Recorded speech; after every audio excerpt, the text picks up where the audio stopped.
صلی علی رسولہ الکریم اما بعد۔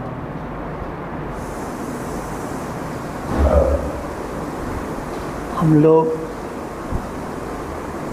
اپنے آپ کو اہل سنت والجماعت کہتے ہیں۔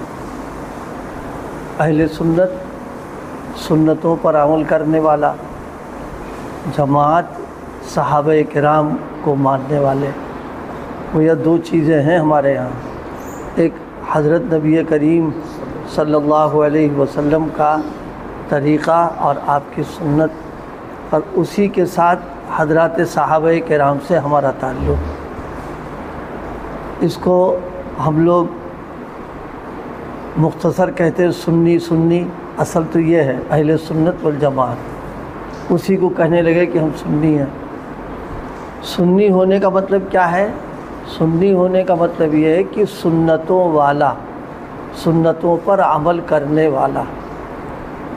ایک مسلمان کی پہچان اور اس کی شناخت، بلکہ یہ کہیں ایک مسلمان کی امتیازی چیز کیا ہے کہ وہ سنتوں پر عمل کرتا ہے۔ اپنی اس کی پوری جو زندگی ہے بس سنتوں سے بھری ہوئی ہے۔ وہ کوئی کام کرے گا وہ سنت کے مطابق کام کرتا ہے۔ بس اہل سنت ہونے کا اور سنی ہونے کا یہی مطلب ہے۔ جیسے کسی آدمی کے بارے میں کہیں بھائی یہ جوہری ہے، تو اس کا مطلب ہیرے جواہرات کا کام کرتا ہے، تبھی جوہری اس کو ہم کہہ رہیں گے۔ یا کسی آدمی کے بارے میں کہیں گے بھائی یہ بساتی ہیں، تو اس کا مطلب یہ کہ وہ کام اس بساط کا کرتا ہے، وہ اس کو بساتی کہتے ہیں۔ بالکل اسی طرح ہم اپنے آپ کو سنی کہیں یا دوسرا کوئی سنی کہے تو اس کا مطلب یہ ہے کہ سنتوں پر یہ عمل کرتا ہے، سنتوں کا ماننے والا، سنتوں کو چاہنے والا، سنتوں پر عمل کرنے والا ہی اپنے آپ کو سنی کہے، تب یہ اس کے لیے لائق بات ہوگی۔ اگر ہم کہیں ہم سنت والے ہیں لیکن سنتوں پر عمل نہیں کر رہے ہیں، اب ایک آدمی ہیرے جواہرات کا کام نہیں کر رہا، ہم کہیں جوہری ہے، تو جھوٹ ہو جائے گا۔ یہ تو ایک آدمی ہے وہ عطر وغیرہ کا کوئی کام نہیں کرتا، ہم کہتے ہیں عطر والا ہے، یہ ابھی غلط بات ہوگی ساری۔ یہ تو عطر والے ہونے کا مطلب یہ ہے کہ خوشبو عطریات وغیرہ کا کام کر رہا ہے، یہ تو ہے۔ اور جوہری ہونے کا مطلب یہ ہے کہ ہیرے جواہرات کا کام کر رہا وہ۔ اسی طرح اہل سنت یا سنی ہونے کا مطلب یہ ہے کہ سنتوں پر یہ عمل کرتا ہے اور اس کی زندگی سنتوں والی ہے۔ یہ مسلمان میں اور غیر میں یہی فرق ہے کہ مسلمان کا ہر کام سنت کے مطابق ہوگا، لیکن اگر وہ خلاف سنت کام کر رہا ہے تو پھر وہ اپنے آپ کو اگر سنی کہہ رہا ہے تو جھوٹ ہو جائے گا، دھوکہ ہو جائے گا کہ لیبل کچھ اور لگا رکھا ہے کر کچھ رہا ہے۔ اور کسی دکان پہ اگر لکھا ہو سائن بورڈ پر زمزم، تو دیکھنے والا کیا سمجھے گا؟ وہ یہی تو سمجھے کہ یہاں زمزم ملتا ہے۔ اور معلوم ہوا اندر گئے زمزم کے چکر میں، وہاں بھانگ رکھی ہے، وہاں شراب رکھی ہے، وہاں افیم رکھی ہے، تو لوگ کیا کہیں گے؟ وہ دھوکہ دے رہا ہے۔ تو جب تم نے سائن بورڈ پر لکھوا رکھا ہے زمزم، تو زمزم ملنا چاہیے، اگر کوئی اور چیز ہے تو غلط کام کر رہے ہو تم تو۔ یہ اسی طرح ہم اپنے آپ کو سنی کہیں تو اس کا مطلب یہ ہے کہ ہماری زندگی میں سنت ہے، ہم سنت والے ہیں، سنتوں پر عمل کر رہے ہیں، اور عمل نہیں کر رہے ہیں تو پھر تو یہ تو غلط بیانی ہو جائے گی اس میں۔ اس لیے سنت پر عمل کرنا، اگر سنت کے پر عمل کریں اور سنت کے موافق رہیں تو کھانا، اس میں ہم کو عبادت کا ثواب بھی ملے گا، ہمارا پیٹ بھی بھرے گا۔ اگر ہم پانی پئیں سنت کے موافق تو ہم کو عبادت کا ثواب بھی ملے گا اور ہماری ضرورت پیاس بجھ جائے گی۔ اگر ہم سوئیں سنت کے موافق تو یہ ہمارے لیے سونا عبادت بھی ہوگا، ہماری نیند بھی پوری ہو جائے گی، ہم کو آرام مل جائے گا اس کے اندر۔ یعنی سنتوں پر عمل کرنے سے ہمارے اپنے جو کام ہیں وہ کوئی کام نہیں رکے گا، سارے کام ہو جائیں گے، لیکن اس میں مزے کی بات یہ ہوگی کام بھی ہوگا اور عبادت کا ثواب مل جائے گا، کیونکہ سنتوں پر عمل کرنا بہت بڑی اللہ تعالیٰ کے نزدیک بہت بڑی عبادت ہے، طاعت ہے، بلکہ ایسا شخص اللہ کو محبوب ہے، اللہ اس سے پیار کرتے ہیں جو سنتوں پر عمل کرنے والا ہوتا ہے۔ اور دیکھیے کام ہمارے جتنے ہیں کرنا تو ہے ہی ہے۔ اچھا بھوک لگی تو کیا بھوک روکے رہیں گے اپنی ہم؟ یا ہم کو پیاس لگی تو پیاس کیا روکے رہیں گے؟ کام تو کریں گے اپنا ہم۔ اب کام ہم کریں تو اب دو ہی شکلیں ہیں، اپنے حساب سے کر لیں یا سنت کے مطابق کر لیں، کرنا تو ہے ہمیں۔ تو اپنے حساب سے کرنے کے بجائے سب سے اعلیٰ درجے اور بہتر بات یہ ہے کہ سنت کے مطابق کر لی جائے، تاکہ جو سنی ہونے کی بات چل رہی ہے وہ صحیح بھی رہے، کہ کھا بھی رہے، پی بھی رہے، سو بھی رہے، ہمارا لباس بھی ہے سنت کے مطابق چل رہا ہے ہمارا۔ نبی علیہ الصلاۃ والسلام کا عمل اتنا قیمتی ہے، جیسے ہم لباس پہن رہے ہیں، جوتا پہنتے ہیں، اگر سنت کے موافق عمل کر رہے ہیں تو اللہ پاک اس میں بھی ثواب عطا فرمائے گا۔ جوتا چپل پہننے میں کیا، جوتا چپل پہنے داہنے پیرے پہن لیں، ابھی پہنیں گے یا الٹے پیر میں یا داہنے پیرے پہن لیں گے، تو اگر داہنے پیرے پہن لیں تو کون سا پہاڑ ٹوٹ جائے گا، مصیبت آ جائے گی، اس میں آئے گا تو پیر ہی میں ہمارے وہ، لیکن یہ کہ اس پر عمل کرنے کے ثواب مل جائے گا ہم کو۔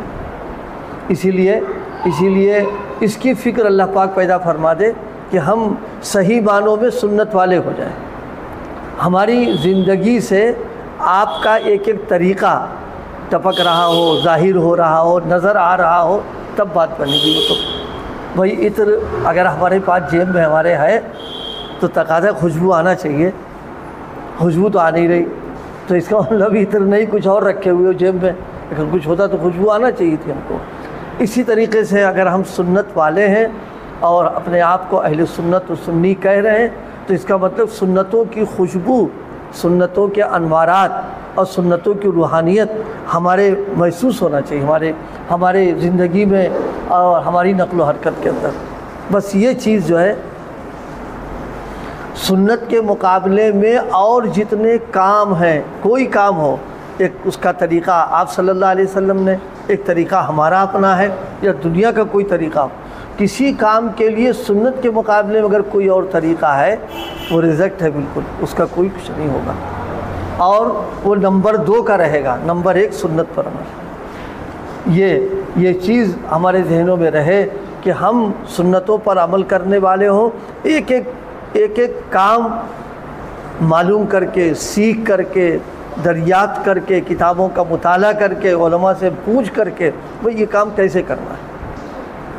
بعضے اللہ کے بندے ان کو بال کھانے کا شوق ہوا تو چونکہ ان کو سنت پر عمل کرنے کا جذبہ، تو انہوں نے باقاعدہ معلوم کیا کہ بالوں کی سنت کیا ہے، رسول پاک نے اگر سنت رکھائی تو کیسے بالوں کو رکھایا، اگر یہ سنت ہے تو انہوں نے اپنا سنت بالوں کے رکھنے کا جو ایک ان کا وہ تھا سنت کے مطابق رکھا دیا، ان کا شوق بھی پورا ہو گیا اور سنت عمل کرنے کا ثواب بھی ہو گیا۔ آج امت کا اکثری امت کا مزاج یہ بنا ہوا ہے کہ جب عمل کی بات آتی ہے تو فلموں میں کام کرنے والے ہیرو ہیروئن کو دیکھتے ہیں، غیروں کو دیکھتے ہو کیسا کام کر رہے ہیں، ہم ان کی نقل اتار رہے ہیں۔ اب ذرا سا سوچیں، ہم ان کی نقل اتار کر کے کیا اللہ کی نظروں میں ہماری اوقات کتنی رہ جاتی ہے، اور اللہ پاک کے ہاں ہمارا کیا ہو جائے گا؟ تھوڑا سی سوچنے کی بات ہے، کیونکہ کلمہ پڑھ کر کے ہم نے معاہدہ کیا ہے، عہد و پیمان کر لیا ہے کہ حضور کی اتباع کریں گے، ہم حضور کی اطاعت کریں گے۔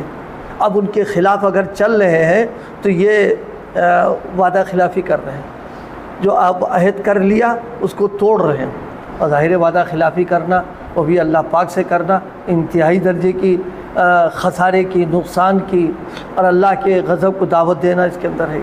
اس لیے بھائی اللہ پاک ہم سب کو اس کی فکر نصیب فرما دے کہ اپنے آپ کو ہم جو کہہ رہے ہیں اس پر ہم اتر جائیں، ہم اپنے آپ کو اپنی زبان سے جو ظاہر کر رہے ہیں ہمارا عمل اس کے مطابق ہو جائے۔ عمل اس کے خلاف ہے تو پھر ابھی دکان پر گئے اور ہماری جو ضرورت تھی سامان کی، ہم نے پوچھا بھائی ہے؟ کہاں ہے صاحب؟ پھر پوچھا ہے اصلی ہے؟ کہاں ہے؟ اللہ کے اس نے ڈپلیکیٹ دے دیا۔ تو آپ بتائیے یہ دھوکہ ہوا کہ نہیں ہوا؟ یہ وعدہ خلافی ہو گئی. یہ کہا تو تھا اصلی اور آ رہے ڈپلیکیٹ. تو اسی طرح کلمہ پڑھ لینے کے بعد ہم نے ایک معاہدہ کر لیا ہے کہ اب پوری زندگی اصلی جو مال ہے آپ کی سنت کا اس پر عمل کریں گے. ہم اب عمل کر رہے ہیں اس کے خلاف.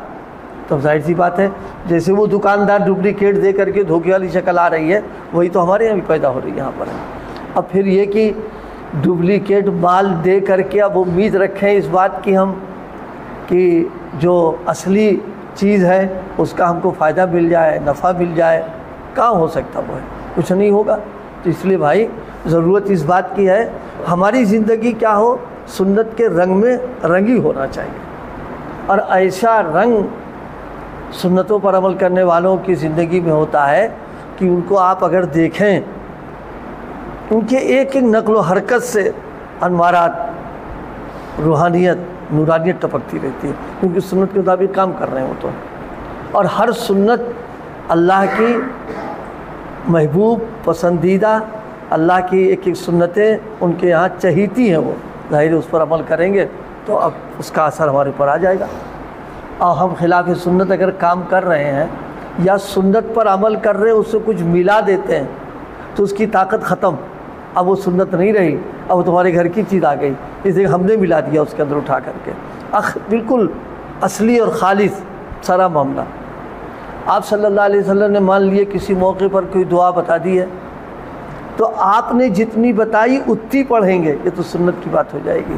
اور اس میں کچھ ملا دیا یہ ڈپلیکیٹ ہو گیا، ختم ہو گیا قصہ. یہاں پر بہت ساری دعائیں ہیں آپ صلی اللہ علیہ وسلم نے ارشاد فرمائی، اب ہمارے یہاں اس میں کچھ ملاوٹ پیدا ہو گئی، ہم اس سے عمل کر رہے ہیں اور ہمیں یہ خیال ہوتا رہتا ہے کہ ہم تو سنت پر عمل کر رہے ہیں. نہیں، وہ تو ڈپلیکیٹ مال ہو گیا، اس میں ملا دیا اٹھا کر کے ہم نے. بالکل اصلی خالص آپ کا جو عمل ہے اس کو اپنانا اور اس کو اختیار کرنا اور اپنی کوشش کرنا کہ ایک ایک چیز کو اپنانے کی. انشاءاللہ پھر اہل سنت یا اپنے آپ کو سنی کہنا پھر مزہ آئے گا، پھر بات سچی بنے گی کہ گاہک سے جو کہا کہ اصلی مال دے رہے ہیں، اصلی دے دیا اس کو لا کر کے، اور نقلی اور ڈپلیکیٹ پکڑا دیا تو اب پیسے آپ پورے لے رہے ہیں تو دھوکہ ہو رہا ہے. اس میں وعدہ خلافی ہم کر رہے ہیں اس کے اندر ہے. تو سنتوں اپنے آپ کو سنت والا کہہ کر کے اور خلاف سنت و خلاف شریعت اور رسم و رواج پر عمل کر رہے ہیں تو یہ تو ڈپلیکیٹ والا معاملہ کر رہے ہیں، کہیں کچھ رہے ہیں کچھ کچھ رہے ہیں. تو اس لیے بھائی اللہ پاک ہم سب کو صحیح معنوں میں سنت پر عمل کرنے والا اور سنتوں سے محبت کرنے والا بنا دے. جن کو اللہ پاک سنتوں سے محبت دے دیتا ہے ان کی زندگی ایسی ہو جاتی ہے کہ خلاف سنت جب کوئی کام ہوتا ہے، جب کوئی بات ہوتی ہے تو تڑپ جاتے ہیں اور بالکل ایسے بے چین ہو جاتے ہیں وہ. اچھا ہم لوگ سوچتے ہیں یار اتنی تکلیف کیوں ہو رہی ہے ان کو، لیکن نہیں، وہ اصل میں کبھی ہم کو لگی نہیں اس لیے معلوم ہو رہا. یہ سمجھنے کے لیے جو آدمی خوشبو میں 24 گھنٹے رہتا ہو، 24 گھنٹے خوشبو میں رہتا ہو، اس کو تھوڑی دیر کے لیے بدبو میں لے جائیے آپ، دماغ پھٹا جائے گا فوراً اور گھٹن محسوس ہوگی، بھاگو یہاں سے. اب آپ سے کہا کیا ہو گیا یار، اب تو طرح دیکھ لی تو آئے کائے پریشان ہو رہا. نہیں، وہ چونکہ 24 گھنٹے خوشبو میں اور اطریات میں رہنے سے اس کا مزاج بالکل وہ ہو گیا ہے، اس کو تحمل نہیں ہو پاتا ہے. اسی طرح جو زندگی سنتوں کے مطابق گزار رہا ہے اس کا مزاج، اس کا ذہن، اس کی طبیعت کچھ اور ہو جاتی ہے. اب خلاف سنت دیکھ کر کے بے چینی اور اس کو تڑپ جانا، تکلیف ہو جانا ایک فطری چیز ہے یہ، چونکہ ہمیں تو ہے ہی نہیں، لہذا ہم عادی ہیں بدبو میں رہنے کے، لہذا خوشبو نہیں ملے تو کوئی حرج نہیں، ہمیں کیا تکلیف ہو رہی ہے، ہم تو اسی طرح ہی رہے اس کے اندر ہے. اللہ پاک ہم سب کو سنتوں پر عمل کرنے کے لیے قبول فرما لے اور ہماری زندگی سنت کے رنگ میں اللہ پاک رنگ دے. ذکر کر